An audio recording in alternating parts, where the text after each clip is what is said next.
ঈদ ঘিরে ঢাকা টাঙ্গাইল ও ঢাকা ময়মনসিংহ মহাসড়কে যাত্রী ভোগান্তি কমাতে সব ধরনের প্রস্তুতি সম্পন্ন করেছে হাইওয়ে কর্তৃপক্ষ ও গাজীপুর মেট্রোপলিটন পুলিশ। আরও জানাতে গাজীপুর থেকে যুক্ত হচ্ছেন সহকর্মী নজরুল ইসলাম।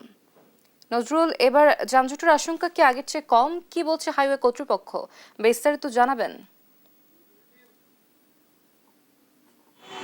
আপনি যেমনটা বলছিলেন, আপনি জানেন যে গাজীপুর মেট্রোপলিটন পুলিশের কমিশনার যে রয়েছে উনি কিন্তু ঈদে ঘরমুখো মানুষের স্বস্তি দেওয়ার জন্য কিন্তু নানা ধরনের পদক্ষেপ নিয়েছেন। আমরা ইতিমধ্যেই দেখেছি যে গাজীপুরের যে কিছু পয়েন্ট তারা চিহ্নিত করেছেন যে জায়গায় জটলা থাকে এবং যানজট লেগেই থাকে, সেই সমস্ত জায়গাগুলো কিন্তু তারা চিহ্নিত করে তারা অভিযান চালাচ্ছেন এবং প্রতিটি অভিযানে দেখা যাচ্ছে যে ভাসমান যে দোকানপাট আছে সেই সমস্ত দোকানপাট কিন্তু সড়ক এবং মহাসড়ক থেকে সরিয়ে দিচ্ছেন, যাতে ঈদে ঘরমুখো মানুষ নির্বিঘ্নে ঈদ যাত্রা করতে পারে। এর জন্য কিন্তু পুলিশের পক্ষ থেকে কিন্তু ব্যাপক প্রস্তুতি রাখা হয়েছে এবং অতিরিক্ত পুলিশও মোতায়েন থাকবে ঈদকে সামনে রেখে। এবং এর পাশাপাশি আমরা দেখতে পেয়েছি যে গুরুত্বপূর্ণ যে স্থানগুলো রয়েছে সেই সমস্ত স্থানে কিন্তু আপনার রেকারিং পদ্ধতি রেখেছে, অর্থাৎ 9টা রেকার কিন্তু রাখা হয়েছে। কোনো গাড়ি বিকল হলে যাতে তাৎক্ষণিকভাবে সড়ক এবং মহাসড়ক থেকে সরিয়ে নিতে পারেন এই সমস্ত ব্যবস্থাগুলো রেখেছেন এবং অভিযান কিন্তু অব্যাহত রয়েছে। আমরা বেশ কিছুদিন ধরে দেখেছি যে গাজীপুরের যে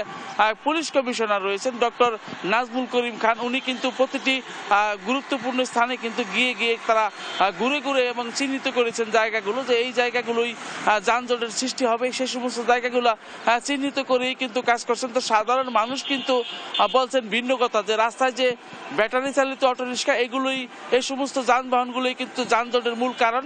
তো তারা চাচ্ছেন, সাধারণ মানুষ চাচ্ছেন যে এই মহাসড়কে যেন ঈদকে সামনে রেখে কোনো প্রকার যেন ব্যাটারি চালিত অটোরিক্সা সেগুলো যেন রাস্তায় না উঠতে পারে, তাহলে যদি সম্ভব যানজট ঠেকানো। এছাড়া কিন্তু আমরা চালকদের সাথে কথা বলেছিলাম, বিভিন্ন গাড়ি চালক তারা কিন্তু যেটা জানিয়েছেন যে সবচেয়ে দুর্ভোগে তৈরি হয় এই ব্যাটারি চালিত অটোরিক্সার কারণে।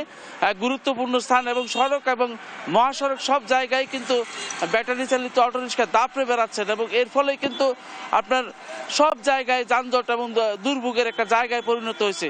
তো সবকিছু মিলে এবার কিন্তু ঈদে ঘরমুখো মানুষের স্বস্তি দেওয়ার জন্য কিন্তু যে পুলিশ প্রশাসনের পক্ষ থেকে কিন্তু ব্যাপক যে প্রস্তুতি সেটা কিন্তু রাখা হয়েছে। আমরা দেখতে পেয়েছি যে গাজীপুরের যে সবগুলো পয়েন্ট, অর্থাৎ খালি ঢাকা টাঙ্গাইল ঢাকা ময়মনসিংহ মহাসড়কের প্রত্যেকটি গুরুত্বপূর্ণ জায়গায় কিন্তু পুলিশ মোতায়েনের পাশাপাশি কমিউনিটি পুলিশ এবং স্বেচ্ছাশ্রমের ভিত্তিতে যারা কাজ করেন সেই সমস্ত মানুষ নিয়োজিত থাকবে এবং এর পাশাপাশি রুবার স্কাউটও থাকবে রাস্তায়। তো সবকিছু মিলে একটি ঈদে ঘরমুখো মানুষের স্বস্তি দেওয়ার জন্য কিন্তু পুলিশ প্রশাসন ব্যাপকভাবে কাজ করছেন। তো এই ছিল আমার কাছে গাজীপুর থেকে সর্বশেষ। নজরুল, ধন্যবাদ আপনাকে। দর্শক, আমরা ঈদকে ঘিরে ঢাকা টাঙ্গাইল এবং ঢাকা ময়মনসিংহ মহাসড়কের সর্বশেষ পরিস্থিতি সম্পর্কে জানছিলাম।